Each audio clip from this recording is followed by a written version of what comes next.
இன்றைக்கி முதல் நாள்லேருந்தே எதிர்க்கட்சிகளை அடிக்க ஆரம்பிச்சிட்டோம். அதாவது முதல் அடி எது தெரியுமா? ஆக்டர் விஜய் அப்படின்னு சொல்லி போட்டார் தெரியுமா முதலமைச்சர், அதாவது எங்கள் முதலமைச்சர். அதுதான் உங்களுக்கு கொடுக்கப்பட்ட முதல் அடி. ரெண்டாவது, உங்களுக்கு உண்மையிலேயே கடன் எதுக்கு வாங்குகிறாங்க, அந்த கடன் ஒரு மாநிலம் எதுக்காக செலவு பண்ணுது, டெப்ட் டு ஜிடிபிஎஸ் ரேஷியோன்னு ஒன்று இருக்குது. அப்படின்னா என்ன, இது எதுவுமே உங்களுக்கு சொல்லி கொடுக்கப்படல. அதனால தான் கடன் இருக்குன்னு சொன்ன உடனேயும் நீங்கள் என்ன நினச்சிட்டீங்க, கஜானா காலின்னு சொல்லி பழையவாதம் பேசுகிற மாதிரி நீங்களும் பேசிட்டு போயிட்டீங்க.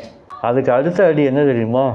நீங்கள் 500 யூனிட் உள்ள செலவு மட்டும்தான் 200 யூனிட் ஃப்ரீன்னு சொன்னீங்கல்ல. அடித்த அடியில் 3 மணி நேரத்தில் நீங்கள் 500 யூனிட் மேலே செலவு பண்ணுறவங்களுக்கு அந்த பழைய 100 யூனிட் ஸ்கீமே தொடர்ந்து போட்டீங்க தெரியுமா? அதுதான் எதிர்க்கட்சியோட பவர். இது மாதிரியான தொடர்ந்து இடிகளும் அடிகளும் உங்களுக்கு வழங்கி கொண்டே இருப்போம் மானாவரியாக திமுக சார்பில். உதய சூரிய பாட்டம் புட்ட கொட்டிய புத்திச்சதால் மரமாட்டம் வெளிச்சம்